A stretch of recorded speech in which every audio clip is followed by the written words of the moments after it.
Hi friends, welcome back in our series of VS Code extensions. In this video, we will know handling extension which will help you write a pretty and beautiful code.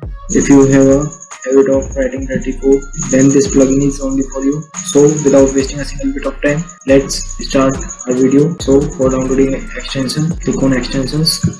Here, search prettier. Click on that one, the blue tick one.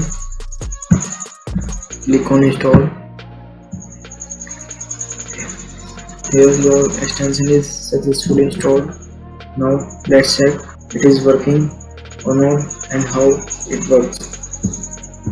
So I will open my HTML file.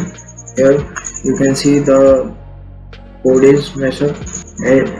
The heading and paragraph is floating. So for formatting, to right click and click on format document, and boom guys, you can see the code is formatted and it's look very beautiful and pretty and a professional code. So if this video is helpful for you, then please do like, share and subscribe our YouTube channel. And friends, I am creating a playlist on VS Code extensions. I will provide the playlist link in description. Please check out those videos, they might be helpful for you.